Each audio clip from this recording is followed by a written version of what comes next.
Hi, so today, quick video about my new bike. Now it's a long story about the Canyon, which I'll explain in another video because I'm sorting out some insurance stuff, so I don't want to say too much, but alas, there were some mechanical issues, and yeah.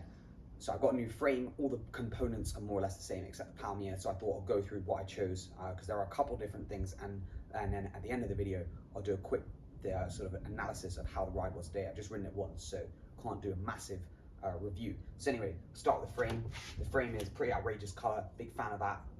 It's not the top of the range, it's like the pro version, so it's like 80 grams heavier than the top of the range one, but it is 1.5K cheaper, so you know, it's like fair enough. The fork's a little bit heavier, but yeah, overall, how is the frame? It's super like deep everything, 3-to-1 rules gone, so it's like looks like a TT bike. So that's good.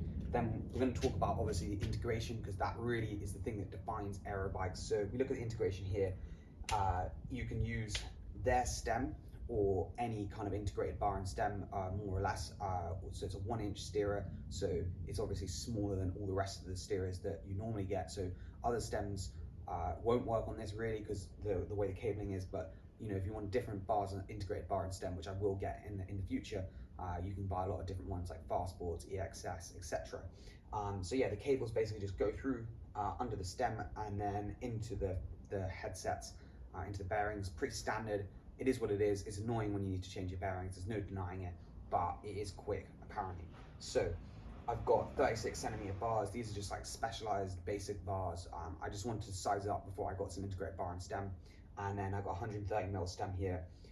No bar tape at the moment because I'm just sizing up where I'm going to have my bars, and then also this is going to get slammed. I just thought maybe first ride don't slam in case I don't enjoy it, but definitely will be slammed. So yeah, that's the frame. Seat post can have a rear light in it, which is cool, but to be honest, for me that is irrelevant.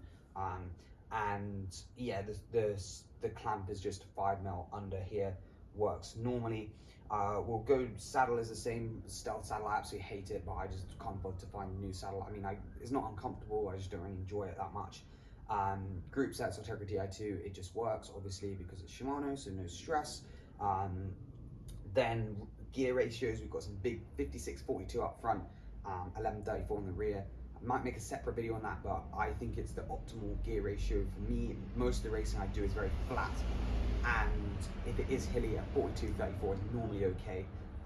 So yeah, I do enjoy the 56, especially as a smaller person. If you ever get distance on the downhill because everyone goes so fast, it's easier to get back on, so for sure.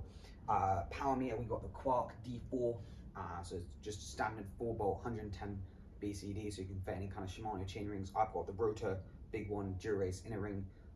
Yeah, it works so far. Done one ride and power seems okay. I can't really tell if it's high or low at the moment, but I'll do some max efforts and then we'll know. Apart from that, that's more or less it, to be honest. There's not much to say. BB's dub, so a bit annoying. Tires, GP5000s is what it is. Just quick notes on the frame, some interesting things. It only does 160 on the front. I don't like that. I like 140 because it's lighter, but 160 on the front, so just to bear in mind when buying this frame, it will be 160 on the front.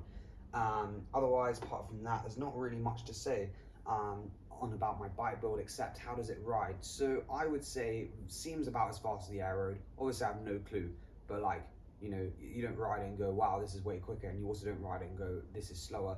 So about the same. I think I like the way I can customize it more. I think the Canyon was a big error in hindsight, buying it and not appreciating the whole D-shaped seat post, like fork and everything, and so I couldn't change it very easily. So I do like the way you can change it. So they've got stems from like 80 to 140, bars, you can use any of them. So I'm on some 36cm, which I do like a lot more than having 39. I've got them quite tucked in at the moment. I'll probably have them less. Weight is the biggest issue. This 8.2, 8.15, something like that. Very heavy. Like there's some easy weight saving gains, like can crack some TPU tubes in. Handlebars are heavy, like when I get integrated bar and stem, that'll be 100 grams. I can do red cranks, that's like 100 grams. And then the wheels, they're like 1500 grams, so they're not mega light. But again, like this bike is pretty heavy. I don't think the 5642 1134 reduces weight either. I think that adds up quite a lot. Like that 56 tooth is big and it's building because it looks aero. So Yeah, that I reckon is the biggest downgrade. So I would say, like, so far my comparison is the Canyon is better like as a climbing bike, if that makes sense, because it's way easier to make it lighter. Obviously I'm comparing a CFR frame set, which is like the top of the range, so maybe a bit harsh on the Scott, but the Scott does seem better in terms of the fact like it's more of an aero bike, like it looks like more of an aero bike, but also just easier to do adjustments. So yeah, that's kind of my initial sensations. Stiffness, well, I'm 60 kilos and don't do over 1,000 watts very often. So again, I think it's stiff, but I think every bike's stiff. I've never ridden a bike and gone, oh, this is flexy. Handling, it goes downhill well. I don't know, it just works. You point it downhill, it goes downhill, goes around corners. There's much of muchness in most of the bike things. But anyway, those are kind of my first thoughts about the Scott 4. But I'm going to do some more interesting analysis about this bike, and I've been riding a rim brake bike for ages, and kind of, you know, just all the differences about all the bikes. But anyway, cheers for watching. Hope you enjoy this quick vid. See you again soon.